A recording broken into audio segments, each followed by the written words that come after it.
नमस्कार, मैं हूँ सुशील शंकर विग, आप मेरे साथ देख रहे हैं metro today live. Metro today live में आज हमारे साथ जो आए हुए हैं, वो जुड़े हैं, वो हैं मिस्टर कल्याण जी। मिस्टर कल्याण जी कुमार प्रजापति जी हैं, जो कि कांग्रेस के स्पोक्स पर्सन भी हैं, कांग्रेस के मंडल अध्यक्ष हैं, जयपुर से सांगानेर से। और कल्याण जी जो हैं, एक काफ़ी अच्छा अपना अस्तित्व रखते हैं जयपुर में और ये वेयरअबाउट्स बहुत अच्छी तरह जानते हैं। आज कल्याण जी, आपका स्वागत है मेट्रो टुडे लाइव में। Thank you sir. Kalyan ji, आज मैंने आपको इसलिए बुलाया है कि बेसिकली हम रोज कर रहे हैं लोकसभा चुनाव के विषय पे। लोकसभा चुनाव तो अपने जिस एंगल पे जाएगा ही, लेकिन आज का विशेष मुद्दा ये है, क्राइम एंड सेक्स बहुत ज्यादा बढ़ रहा है ऑल ओवर इंडिया।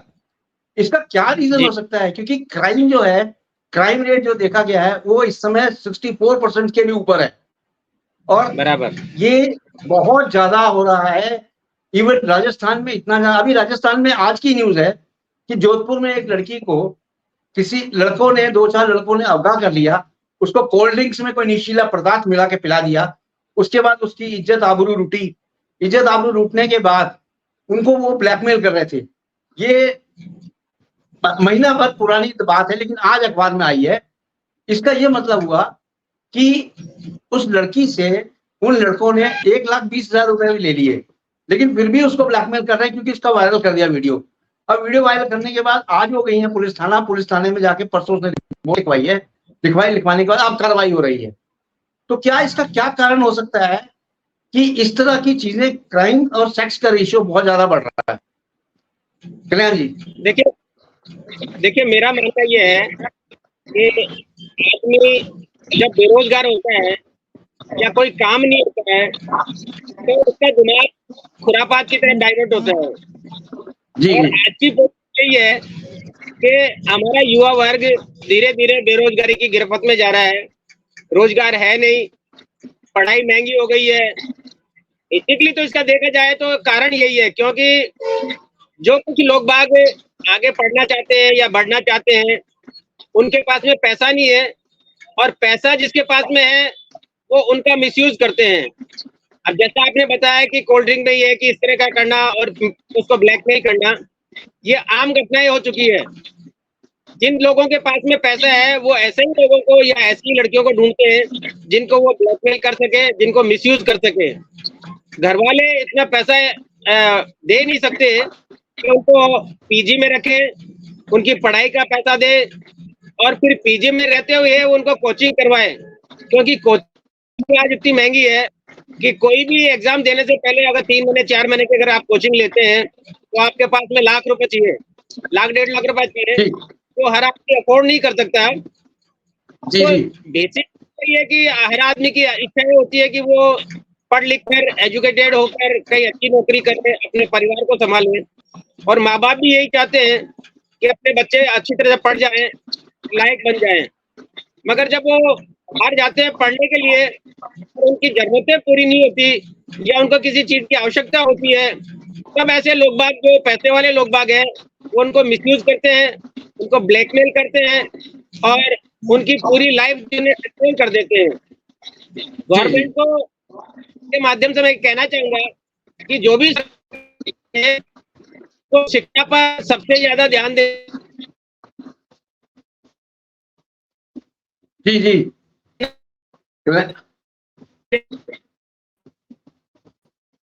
कल्याण जी, आपकी वॉइस नहीं आ रही है, लगता है आपका कनेक्शन टूट गया है। अपना ऑडियो देखें कल्याण जी, ऑडियो देखें कल्याण जी, ऑडियो। आवाज आ रही है कल्याण जी? कल्याण जी, आवाज आ रही है मेरी आपको? हाँ आ रही है सर, आ रही है। हाँ बोलिए। लगता है कल्याण जी का ऑडियो और वीडियो दोनों ही कनेक्शन आउट हो गया है। वापस आ रहे हैं कल्याण जी। ये देखा ये गया है कि जो नशे की आदत है, नशे का भी खेप बहुत ज्यादा यहाँ पे चल रहा है राजस्थान में, और नशे की लत की तरफ बहुत ज्यादा युवा वर्ग जा रहा है। युवा वर्ग नशे की खेप की तरफ जा रहा है। नशा का जो लत कर रहा है, बेसिकली यही की कारण है, वो है बेरोजगारी, और कोई उनके पास काम नहीं है, इसलिए वो इसकी तरफ डाइवर्ट हो चुका है। हाँ जी, हाँ जी कल्याण जी बोलिए, बोलिए सर, बोलिए कल्याण जी। हाँ देखिए, बेसिकली तो ये है कि गवर्नमेंट को, कोई भी गवर्नमेंट हो, उसको चाहिए कि वो शिक्षा पर ध्यान दे, ताकि हमारा युवा जो है बेरोजगार नहीं घूमे, हमारा युवा क्रिमिनल माइंड नहीं बने। क्योंकि जब आदमी पढ़ लिख जाता है, एजुकेटेड हो जाता है और उसको रोजगार नहीं मिलता, तो वो क्रिमिनल की ओर डाइवर्ट हो जाता है, उसका दिमाग खुरापात की तरफ चलता है, और वो फिर पढ़ा लिखा आदमी ज्यादा खतरनाक होता है बनिस्बत अनपढ़ के। जी क्योंकि पढ़ा लिखा होता है, वो सारी चीजें समझता है, सब कुछ करता है, तो वो आपको किसी भी माध्यम से, इलेक्ट्रॉनिक माध्यम से या और किसी माध्यम से, वो आपके साथ फ्रॉड कर सकता है, बेवकूफ भी बना सकता है। साथ ही गवर्नमेंट को भी मैं चाहूंगा कि गवर्नमेंट जितने भी ब्लैक लिस्टेड आदमी है, जो रेपिस्ट आदमी है, जो क्रिमिनल माइंडेड आदमी है, उनको किसी भी इलेक्शन में लड़ने की इजाजत नहीं देनी चाहिए, चाहे वो किसी भी पार्टी से हो, चाहे बीजेपी हो, चाहे कांग्रेस हो। एक ये नियम होना चाहिए कि अगर किसी आदमी पे कोई इस तरह के केस चल रहे हैं और वो क्रिमिनल माइंडेड है, या फिर किसी ने रेप का केस किया है, या और किसी ने कुछ इस तरह का किया है, तो उसको जब तक बोर्ड से क्लैरिफाई नहीं हो जाए, तब तक उसको इलेक्शन के लिए वैलिड नहीं मानना चाहिए। जब हम एक 4th क्लास से भी किसी आदमी का चयन करते हैं, तो उसका भली भांति उसके डॉक्यूमेंट्स देखते हैं, उसके पेपर्स देखते हैं, उसकी एबिलिटी देखते हैं, उसकी शिक्षा देखते हैं। उस सब देखने के बावजूद हम उसका टेस्ट लेते हैं, एग्जाम करवाते हैं, और फिर उसके बाद में पास होने पर हम उसको सेलेक्ट करते हैं। तो एक 4th क्लास का आदमी जब इसके स्टेप से गुजरता है, तो ये तो बहुत बड़ी बात है कि हमारे देश को संभालने वाला, जो 140 करोड़ लोगों को संभाले, वो आदमी कम से कम इस तरह का हो, एजुकेटेड आदमी हो, पढ़ा लिखा आदमी हो, और उसके कोई क्रिमिनल बैकग्राउंड नहीं हो। क्योंकि जब तक क्रिमिनल बैकग्राउंड रहेगा, तो वो वहां जाकर भी वही करेगा, अपने पद का दुरुपयोग करेगा। मैं रिसेंटली अभी बताना चाहूंगा कि हमारे एक जो पूर्व हमारे प्रधानमंत्री थे HD देवगौड़ा जी, उनका गोत्र रेवेन्यू अभी पकड़ा गया है, या उसके ऊपर 3000 औरतों से हरासमेंट करने का, सेक्सुअल हरासमेंट करने का अभी एक मुकदमा चल रहा है, रेड कॉर्नर नोटिस भी जारी है। वो ऐसे आदमी मंच पर आ जाते हैं, पब्लिक के सामने आ जाते हैं, और उनका सपोर्ट ऐसी पार्टी या ऐसे लोग बात करते हैं जो बहुत अहमियत रखते हैं। हमारे PM साहब उसके वोट मांगते हैं। तो ये देश का दुर्भाग्य है कि ऐसे लोगों को कतई ही किसी मंच पे नहीं आना चाहिए, और ऐसे लोगों की छानबीन करके ही उन लोगों को टिकट देना चाहिए। क्योंकि ये इलेक्शन नहीं, ये हमारे देश की एक इज्जत का सवाल होता है कि भारत को कैसे आगे बढ़ाया जाएगा, क्या इसके लिए क्या रूपरेखा होगी। अगर इसमें क्रिमिनल माइंडेड लोग अगर सेलेक्ट होके आएंगे, तो वो क्राइम करेंगे, वो लोगों को बेवकूफ बनाएंगे। अभी रिसेंटली मैं देख रहा हूँ कि पिछले 5 वर्षों से सारे के सारे एड एक कंपनियों के द्वारा भरे हुए हैं, जो कहते हैं कि आप इस तरह से पैसा लगाइए, करोड़पति बन जाइए, आप इस तरह से टीम बनाइए, आप ऐसा हो जाइए। तो ये क्या है, ये देश को गुमराह करने की और युवा वर्ग को बिल्कुल नम और बेकारा नाकारा बनाने की एक वो है। इसके साथ साथ में आपके माध्यम से ये और बताना चाहूंगा कि अभी हमारे जयपुर में या हमारे इंडिया में, ऑल ओवर इंडिया में, पहले पंजाब में सुनने को मिलता था कि वहां पर हर आदमी अफीम लेता है, या चरस लेता है, या गांजा लेता है। अब वो यहाँ पर आम हो चुकी है। अब वो चीजें राजस्थान में भी आम हो चुकी है। राजस्थान में आए दिन ये कि इस तरह की एक्टिविटी देखने को मिलती है कि ऑटो वाला नशे के इंजेक्शन लगा रहा है। अब जो आदमी ऑटो चलाएगा, नशे का इंजेक्शन लगा के चलाएगा, वो सवारी की कहाँ केयर करेगा? सवारी की क्या छोटी है कि वो अपने स्थान पे पहुंचा देगा। इसलिए ये जो चीजें जो हो रही है कि क्राइम क्या है कि 2 ही चीजों से बढ़ता है, जब आदमी बेरोजगार होता है या अशिक्षित होता है। तो पहला तो ये है कि गवर्नमेंट को आपके माध्यम से मेरा करवत्य निवेदन है कि जो भी गवर्नमेंट हो, बच्चों के एजुकेशन के लिए, शिक्षा के लिए और मूलभूत सुविधाएं जो होती है उनके लिए फ्री ऑफ कॉस्ट या फ्री ऑफ एवरीथिंग जिसे कहते हैं कि शिक्षा मस्त होनी चाहिए। इसके साथ में ये है कि हर माँ बाप के ऊपर एक जिम्मेदारी रहती है, लाइबिलिटीज रहती है वो वहन नहीं कर पाते, कुछ बच्चे पढ़ नहीं पाते, शिक्षा ग्रहण नहीं कर पाते, स्कूल नहीं जा पाते, जी जी तो उनको इस तरह की फैसिलिटी दी जाए कि जिसके बच्चे हैं और पढ़ने वाले हैं, आगे बढ़ सकते हैं, कुछ कर सकते हैं, उनका चयन जी जी करें, उनको एक स्कॉलरशिप अवेलेबल कराए जिससे वो जा सके। वो चाहे किसी भी कास्ट का हो, जरूरी नहीं है जी कि जी उसमें आरक्षण रखे। जी जी अपर कास्ट भी हो सकता है, लोअर कास्ट भी हो सकता है, मीडियम कास्ट भी हो सकता है, चाहे से वो एससी का हो, एसटी का हो, जी ओबीसी का हो। अगर बच्चे में काबिलियत है और बच्चे में कुछ एबिलिटी है, तो उसको वो प्लेटफॉर्म अवेलेबल करवाना चाहिए गवर्नमेंट के थ्रू, और उसको निःशुल्क अवेलेबल ओके करवाना चाहिए। ये भी गवर्नमेंट स्कूल ओके में ओके एवरी करवाए, सर्वे करवा के उनमें से कुछ बच्चे जो सेलेक्ट होते हैं उनको अलग से निकाले और उनको ऐसी जगह पे डेप्यूट करे जहाँ पर वो देश के लिए आगे कुछ कर सके, कुछ एक्सपेरिमेंट कर सके, कुछ ओके वैज्ञानिक बन सके, कुछ हमारे ओके इसरो में जा सके, या कुछ हमारे लिए कुछ मेडिकल में जा सके। क्योंकि आज शिक्षा ओके ओके व्यवसाय का हो गया है। आदमी पढ़ता है, ठीक है कुछ एबिल होता है, कुछ काबिलियत होता है, अच्छा डॉक्टर बन जाता है, अच्छा इंजीनियर बन जाता है, तो वो ठीक आउट ऑफ इंडिया चले ठीक जाता है है, उसको यहाँ पैसा नहीं जी जी मिलता, जी तो उसने 2 करोड़ रुपए 5 करोड़ रुपए शिक्षा पे खर्च किए हैं, और उसको यहाँ पर ये है कि आप लाख रुपए महीने की या 2 लाख रुपए महीने की नौकरी दे रहे हो, बाहर उसको वही जो है 5 लाख रुपए 10 लाख रुपए महीने की नौकरी अवेलेबल होती है, तो वो आदमी बाहर चले जाता है। तो गवर्नमेंट को चाहिए कि यहीं पर इस तरह के प्लेटफॉर्म अवेलेबल करवाया जाए सर और कुछ इस तरह के ठीक है किए जाए कि ठीक आगे आने वाली पीढ़ी को फायदा हो सके और हमारा देश बहुत ज्यादा ठीक तरक्की कर सके। अभी ठीक है अब हमारे ब्रजभूषण जी के साथ हमारे हमारे को एंकर भी जुड़ गए हैं शांतनु महरा जी ये कहीं गए हुए थे थोड़ा सा शांतनु महरा जी आपका ठीक बहुत है। बहुत स्वागत है शांतनु जी आप ये बताएं कि अभी जो हम लोग ये चला रहे थे क्राइम एंड सेक्स पे चला रहे थे क्राइम एंड सेक्स बहुत ज्यादा बढ़ रहा है इसके बारे में आप कुछ प्रकाश डालें शांतनु जी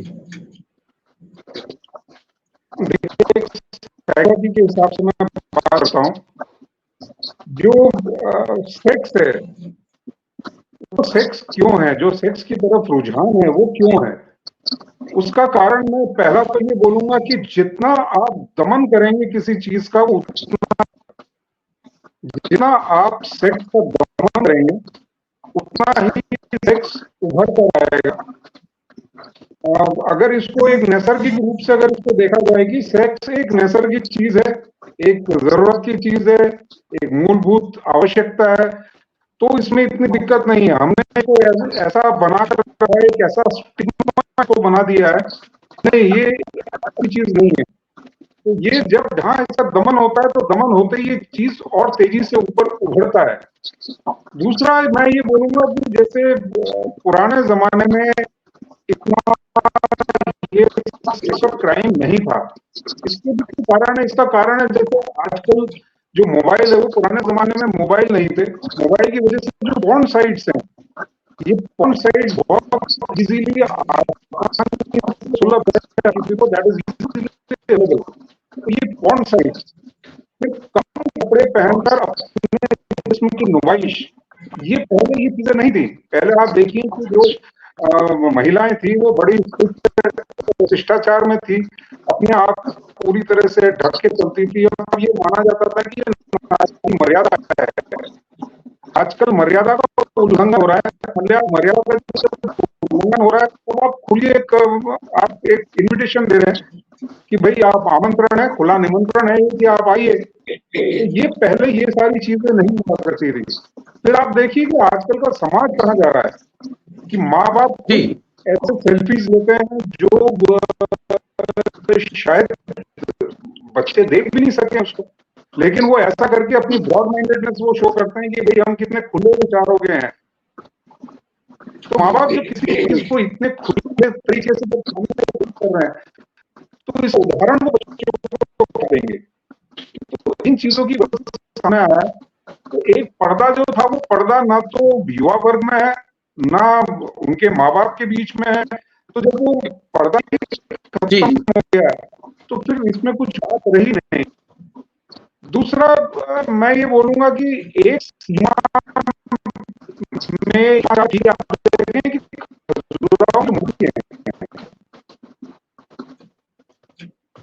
खजुराहों की मूर्तियों ऐसा उघाड़ा गया है ऐसा माना माना गया है कि जो यौनाचार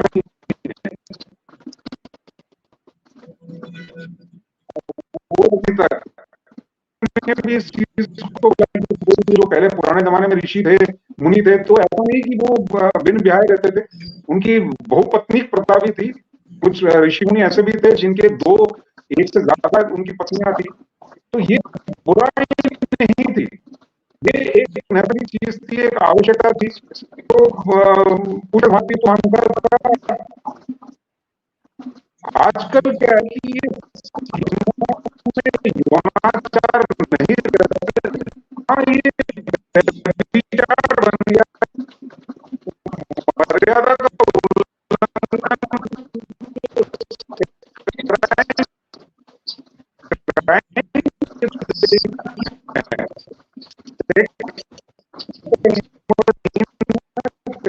कोई कुंठित विचार ये इंसान के अंदर रहते हैं, और ये कुंठित विचार जब बाहर आने की कोशिश करते हैं तो ये एक क्राइम के रूप में बाहर उभर के आता है।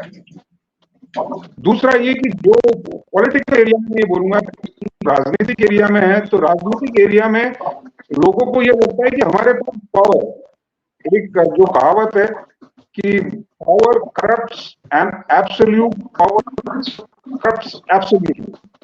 तो जब आपके हाथ में पूर्ण तरह से अब एक पावर आ जाती है, एक सत्ता आ जाती है, एक अधिकार आ जाता है, तब आप उसका दुरुपयोग करने लग जाते हैं। तो इसलिए आज की जो राजनीति है और आज के जो राजनीतिक व्यक्ति हैं, उनमें बहुत कम ऐसा देखने में आया है कि वो शील शिष्टाचार उन लोगों में है, ऐसा नहीं है। राजनीति का जो अधिकार है या जो शक्ति है, वो उसका दुरुपयोग करने लग जाता है। वो जानते हैं कि हम सेक्स करेंगे या मतलब इसका विचार कुछ भी करेंगे तो हम कानून के ऊपर हैं, हम कानून को सकते हैं, हम हर चीज को अपने हिसाब से अपना रास्ता निकाल सकते हैं। तो इसका दुरुपयोग होने लग गया है। तो इसलिए जो अभी क्राइम है, वो क्राइम रेट नहीं सिर्फ आम लोगों में बढ़ रही है, एरिया में बढ़ रही है, जहाँ और जहाँ पे चाहे वो पावर है, वो ज्यादा से ज्यादा सेक्सुअल क्राइम बढ़ रहे हैं। दूसरा और भी जो बात करूँ कि जो नवयुवक है या जो किशोरावस्था में है, उनको सही तरह से दिशा निर्देश नहीं मिल रहे हैं। उनको ये नहीं बताया जा रहा है कि सेक्स क्या है। वो बड़े, जैसे आपको बताया, ये पॉर्न साइट्स या दूसरी चीजों की वजह से ये अपने यार दोस्तों की कि उत्सुकता क्या है। और भी आप देखें कि पुराने जमाने में स्कूल बहुत कम थे, या तो लड़कों के स्कूल होते थे या लड़कियों के स्कूल होते थे, को एजुकेशनल स्कूल बहुत कम थे। ये जितने भी विचारों में प्रगति आया, तो ये को एजुकेशनल स्कूल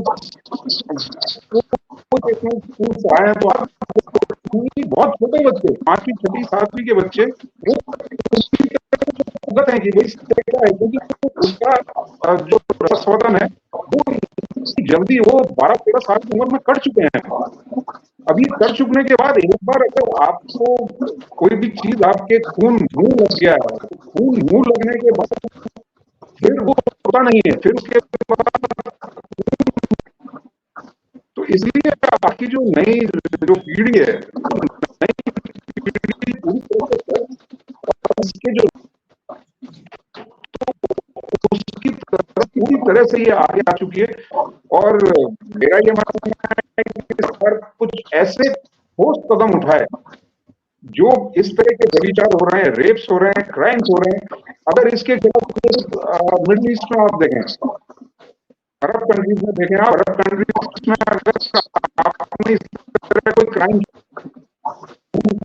मृत्युदंड देखो, मृत्युदंड भी ऐसा मृत्युदंड उनके जो अंग है तो वो काट दिए जाए, लोगों को दिखा के आप करेंगे तो इसका ये होगा। तो इस तरह से अगर कुछ दंड इससे प्रावधान अगर कि आप जैसे तो उन्होंने जो ये केस किया वो 3-3 साल 4-4 साल तक अगर चलेगा, ये छोटे छोटे 5-5 6-6 साल के बच्चों को रेप होता है और इसको करने वाले जो किशोरावस्था के होते हैं उनको सुधार गृह भेजा जाता है और उसके बाद सरकार उनको पैसे देती है कि लाख 2 लाख रुपए आप हमसे ले और आप एक नई जीवन शुरुआत करें। तो आप ये बोलते कि ये जो लाख 2 रुपए दे रहे हैं ये उनको पुरस्कार दे रहे हैं आप, ये तो पुरस्कार दिया आपने कि भाई आपने देखिए लेकिन लाख 2 लाख रुपए मिल रहे हैं। क्यों नहीं? दंड का प्रावधान ऐसा होना चाहिए कि वो लोगों के मन में है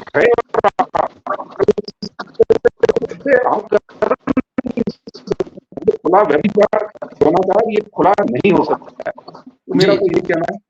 आगे मेरे ख्याल से मेरे जो ये जो मैंने अपने जो विचार दिए हैं इससे कल्याण जी निश्चित रूप से कुछ जरूर बोलना चाहेंगे और हम लोग सुनेंगे कि कल्याण जी क्या बोलना चाहेंगे।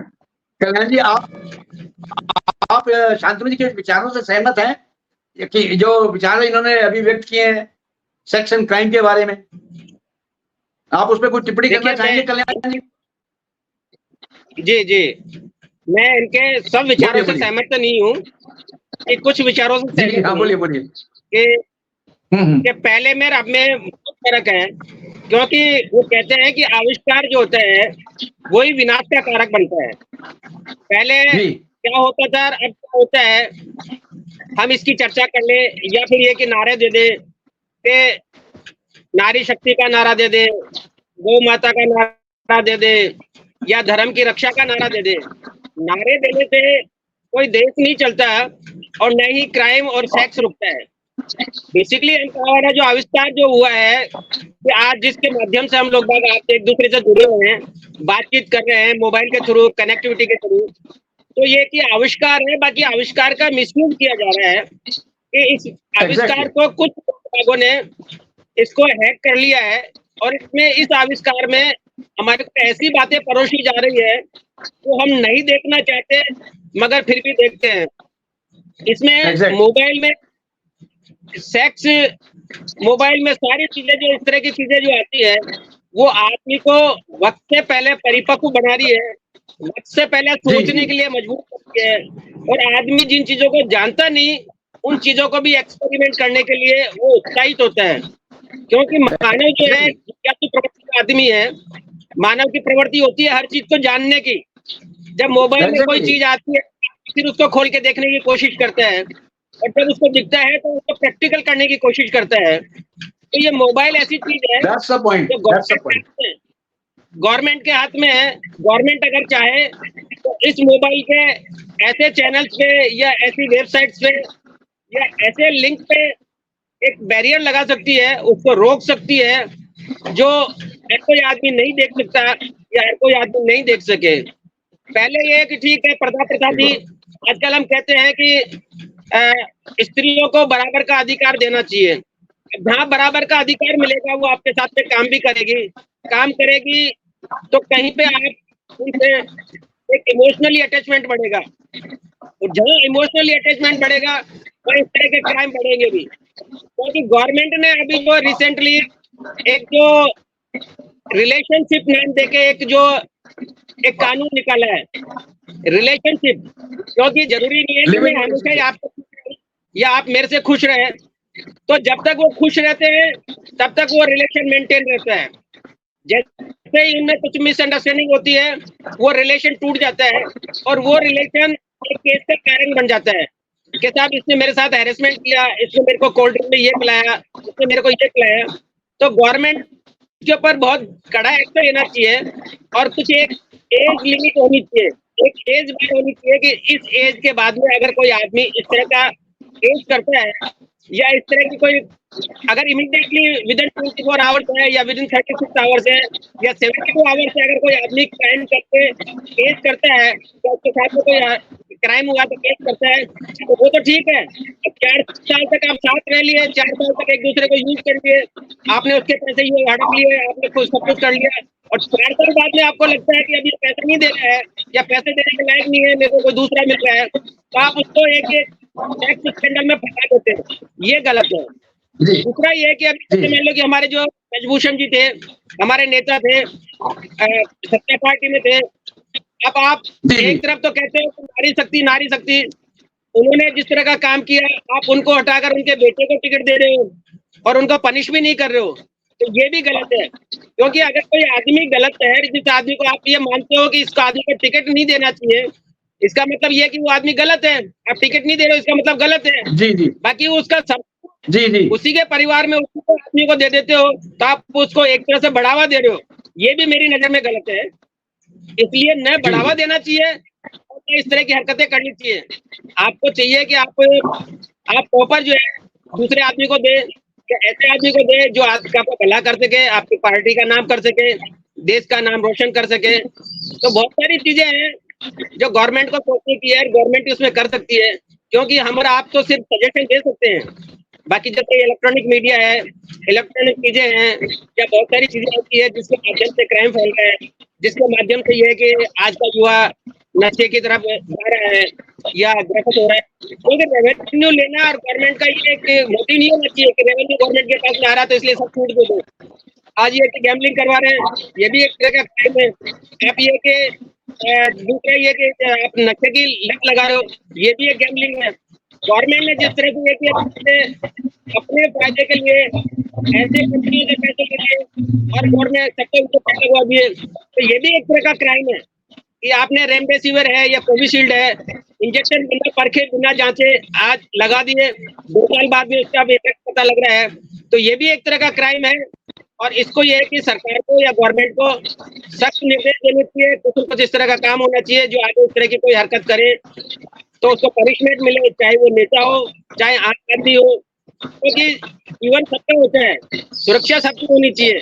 आप ये नहीं कि आप अपनी सुरक्षा करके देश को खतरे में डालते बिना जांचे परखे, तो ऐसा नहीं होना चाहिए। और कुछ कड़े नियम होने चाहिए, कुछ कानून नए बनने चाहिए और इस कानूनों में नया संशोधन होना चाहिए।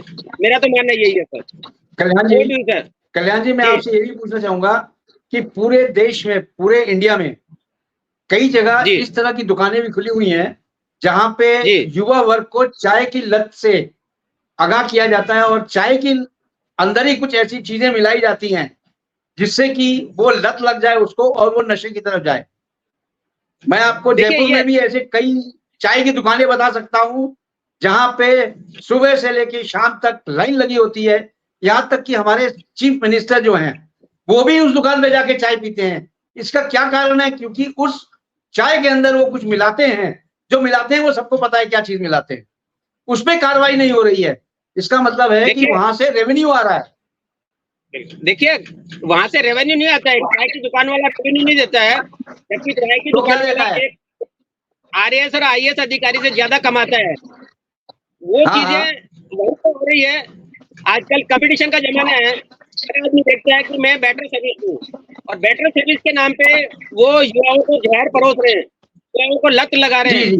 आप 10 किलोमीटर दूर से चाय पीने के लिए एक पर्टिकुलर दुकान पे जाता है, तो गवर्नमेंट को चाहिए कि ऐसी दुकानों पर करे, चेक करे कि वो ऐसा क्या मिल रहा है जिससे ये कि युवा 10 किलोमीटर से यहाँ चाय पीने आ रहा है। तो ये नशा है, लत लगा रहा है। तो लत तो हर चीज की बुरी होती है, और वो गवर्नमेंट को रेवेन्यू भी नहीं दे रहा है। क्योंकि एक चाय वाला जो है मिनिमम जिसके यहाँ 30 हजार चाय रोज की बिकती हो, और 1 रुपया भी अगर उसको एक चाय पे मिल रहा हो, तो आप मान के चलिए कि 10,000 रुपये पर डे वो कमा रहा है। और 10,000 रुपये पर डे के हिसाब से 30 दिन के आप उसको देख लीजिए कितने, मतलब ये कि 30 लाख रुपए पर डे आरएएस आईएएस नहीं कमाता है, तो 30 लाख रुपए पर डे वो कमा रहा है और टैक्स नहीं दे रहा है गवर्नमेंट को। और लोगों को जो है एक चीज के प्रति हैबिट लगा रहा है, आदत लगा रहा है कि हर आदमी वहां जा रहा है। तो ये चीजें जयपुर में बहुत सारी दुकानें हैं जहाँ पर लाइन लगी रखती है, कुल्हड़ के नाम पे चाय देते हैं। चाय ऐसी देते हैं कि आप अगर दूध डालो तो दूध उस पर नहीं जमेगा, ताकि चाय उस कुल्हड़ के चारों पर फैल जाएगी। ऐसी चीजों को क्या कि गवर्नमेंट ने छूट दे रखी है, वो क्रिमिनल माइंडेड आदमी है और वो वही लोग बस चला रहे हैं जो नेताओं के रिलेशन में है, नेताओं के रिश्तेदार है। उनकी प्रॉपरली चेकिंग होनी चाहिए और प्रॉपरली होनी चाहिए। मेरा तो ये मानना है, बाकी आप समझो जरा। जी शंतनु जी, ऐसे कई दुकानें हैं जिसके बारे में आप भी जानते हैं, आपने भी सर्वे करके हमें रिपोर्ट दिया था कि इतनी कई दुकानें हैं जहाँ पे चाय की अंदर क्या ये लोग मिला के दे रहे हैं। तो इसको भी गवर्नमेंट की तरफ से उस पर रोक होनी चाहिए ना शांतनु जी? बिल्कुल होनी चाहिए। इसमें सिर्फ यही नहीं सुशील जी, इसमें कई सारी चीजें हैं। इसमें ना तो ये कि वो मिलाकर एक एक नशा वो पैदा करते हैं, उस नशे की वजह से आदमी वहीं पे जाता है, बाकी करने का आदी हो जाता है। जी, वो जी। नशा वो कुछ मिला, मैं इतना नहीं चाहूंगा कि क्या मिलाते हैं उसमें, जी, जी, जी। इसकी वजह से आदमी को सिर्फ ये नहीं, आप देखिए ऐसी चाय की दुकानें ऐसी फड़ियां हैं जहाँ पे नवयुवक वर्ग रात के आपको बताया रात के 12 बजे, ये ठंड के दिन नहीं, तो सिर्फ ये नहीं कि ये चाय, इस चाय जी, जी। के आड़ में दूसरी चीजें जैसे कोकीन है, स्मोक, ये सारी चीजें भी मिलती है, और ये सारी चीजें लोगों को पता है जी, जी। कि यहाँ पे रात ये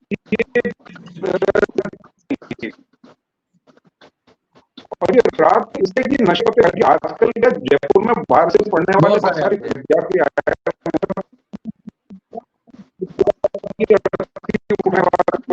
जी, जी।